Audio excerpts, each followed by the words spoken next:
Allez, bonjour à tous. On va revenir sur les résultats de Kering. C'est vrai qu'ils sont assez dégueulasses. C'est une impression, hein, où tu vois le truc, ça fait assez peur, hein. Moins 13% au troisième trimestre. Oui, messieurs, mesdames, on est sur du double digit baissier, hein.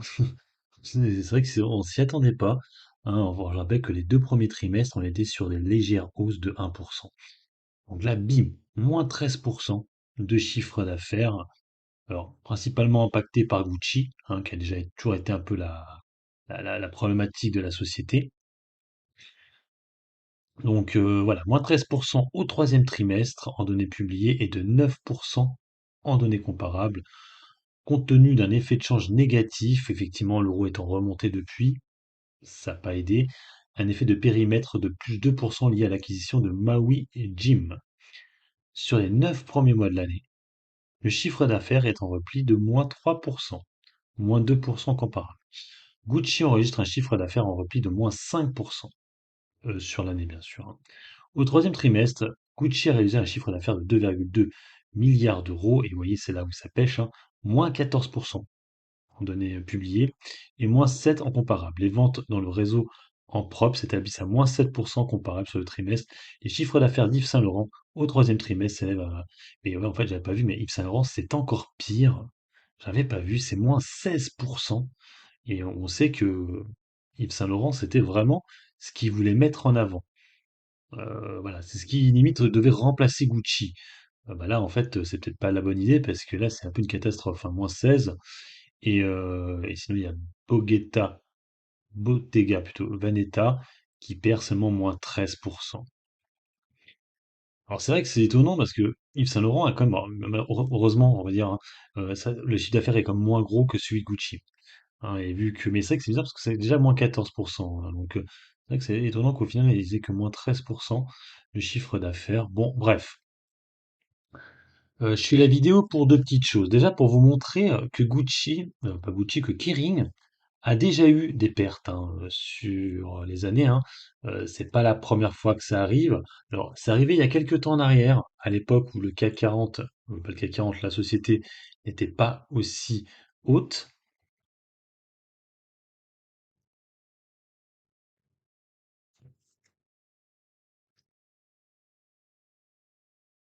Donc, vous le voyez. Donc, vous le voyez, en 2013, on avait déjà eu une chute, de 2013 à 2014. On était à 13 milliards de chiffre d'affaires.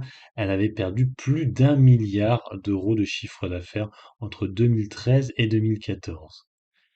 Derrière, elle avait repris de nouveau en 2015, 2016 de nouveau. 2017, elle avait reperdu légèrement. Bon, c'est vrai que ça ne devait pas être énorme, ça devait faire 1%, voire 1 ou 2%. Mais on a vu une chute entre le 2016 et 2017. 2018, elle avait très fortement rebondi, notamment dû avoir une acquisition pour passer de 12 milliards à 15 milliards. 2019, c'était vraiment très haut. Et 2020, rebelote, on avait pas mal chuté, 16 milliards, pour en 2021 arriver à 20 milliards et 2022 à 21 milliards. Donc, et là même 2023, de 22 milliards. Euh, le truc, il est là. C'est que la société Kering a eu plein de soucis ces derniers temps, hein. Une mauvaise pub avec Balenciaga, problématique avec des changements au sein de la direction artistique et surtout ouais, des choix un peu bizarres finalement, parce que quand on voit qu'ils veulent mettre en avant Yves Saint Laurent alors que ben c'est ce qui baisse le plus actuellement, à moins 16%, j'ai envie de te dire, c'est peut-être pas ça qu'il faut mettre en avant, hein, on est d'accord, hein. Donc ça c'est un peu problématique, je vous l'accorde. Après, la chose est que Kering, déjà, bon, chose intéressante à voir, c'est qu'on était à 407 euros en clôture ce soir. Et en fait, en aftermarket, ça c'est l'aftermarket que vous voyez, on n'a pas tant baissé que ça. On est entre 401 et 404. Donc c'est pas une grosse chute en aftermarket. Donc on voit que le marché Après, attention, parce que par exemple, Alstom, on avait eu une chute seulement de 10%, le lendemain, on avait perdu 38%. Ah bon. Donc, je vous dis, faites quand même attention à ça. C'est possible que demain, on passe hein, de nouveau à 350 euros. C'est une possibilité.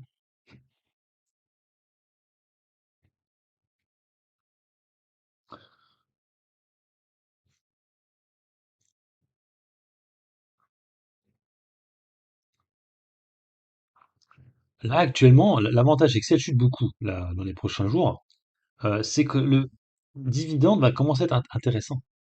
Hein, parce que c'est une valeur qui verse comme un gros dividende à 9,50. Et du coup, on pourrait avoir un dividende qui monte à 4%. Hein. Le PER va automatiquement baisser, vu que le chiffre déçoit. Après, la question est, effectivement, c'est le dossier le moins intéressant dans la valeur du luxe. Je vais vous donner juste un exemple par rapport à Kering. Ah oui, vous avez vu l'évolution du chiffre d'affaires. Je vais vous montrer déjà le cours de bourse de Kering. Donc les années où ça, vous voyez, que ça montait, ça descendait, c'était là. Ah oui, ce qu'on a vu là. Tout à l'heure. Ça faisait du surplace, hein. Ça a explosé à partir de 2016, 2016, 2017, 2018. Ça a eu une baisse en 2019 qui correspondait effectivement à une baisse du chiffre d'affaires. On a vu une baisse aussi en 2020. Bon, bref, on va voir maintenant LVMH pour comparer juste avec ce qui peut être comparable par rapport à l'évolution du chiffre d'affaires.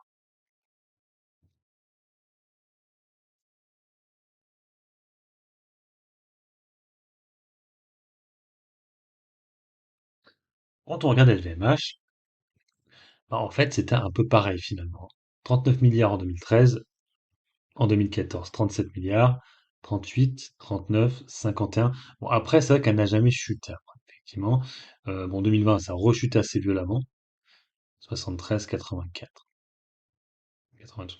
Donc, on voit que finalement, elles sont assez proches, hein, LVMH et Kering, mais Kering a beaucoup plus de mal à, à monter. Hein. C'est ça le truc, c'est qu'on voit que graphiquement parlant, c'est pas ça, et on voit que là, surtout cette année-là, a été très décevant pour Kering, hein, à cause de ce que je vous ai dit tout à l'heure, hein, Balenciaga, les changements des rachats aussi.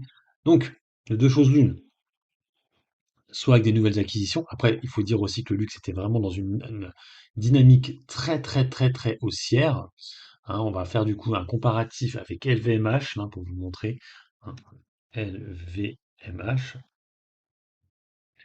Après, il est clair que quand on voit les résultats qu'il y a eu à Hermès, c'est vrai que ça fait tâche, hein. On était à quasiment 17% de hausse, alors que c'était pas le cas pour Kering. Hop. Donc graphiquement, on voit que depuis, je me rapproche un peu, pour reprendre. Depuis quelques temps, en fait, elles font un peu armes égales, on va dire. Vous voyez, hein, LVMH a même plus chuté que Kering. Hein, si on se met depuis juillet, elle a plus chuté que Kering. C'est assez clair et net.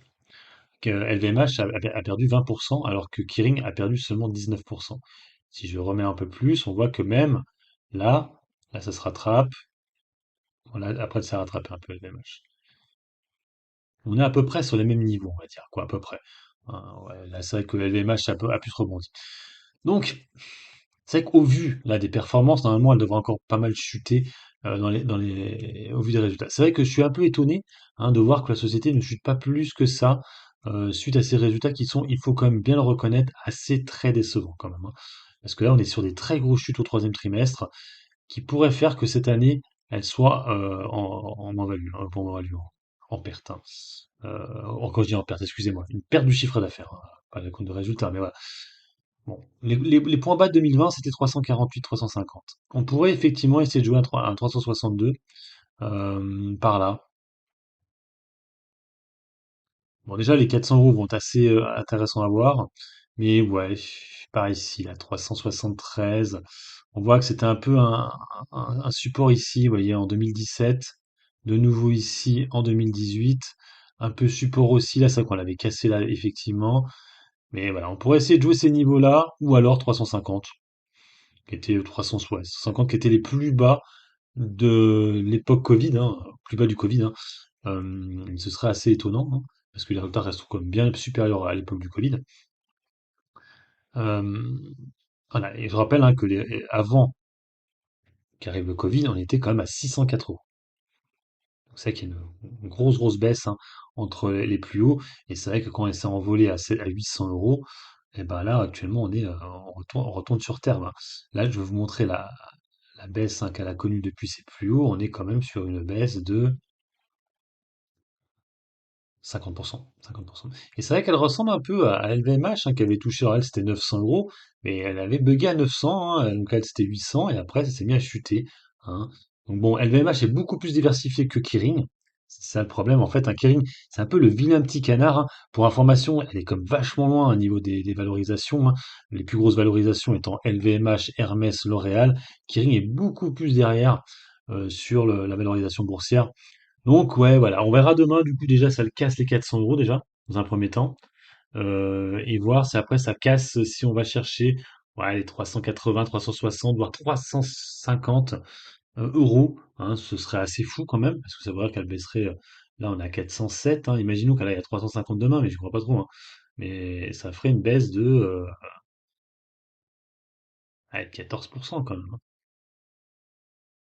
Après, on a connu ça avec Alstom. Hein. Par contre, c'est vrai que si ça fait ça, malheureusement, le reste du luxe risque aussi de déguster. Même si les chiffres étaient bons, ça risque quand même de descendre un peu. Moi, je pense qu'on aurait une baisse assez modéré, mais je peux me tromper, hein. Franchement, je peux me tromper parce que j'avoue que on a eu vraiment des choses qu'on ne s'attendait pas. Je pense principalement à Alstom, et c'est vrai que la baisse est vraiment monstrueuse par rapport aux autres valeurs qui ont donné leurs résultats. Hein, LVMH qui avait une hausse de quoi, 9-10% je crois de hausse. Hermès qui avait encore aussi une bonne hausse, L'Oréal aussi. C'est la seule qui est complètement à la rue, qui perd ouais, 13% sur le troisième trimestre, alors qu'on était à peu près moins 1% les trimestres d'avant. Et c'est vrai que ça, personne s'y attendait. Sur ce, je vous laisse. N'hésitez pas à mettre un commentaire sur la vidéo, un petit peu de c'est motivant. Et vous abonnez à la chaîne si vous aimez le contenu. Allez, ciao ciao.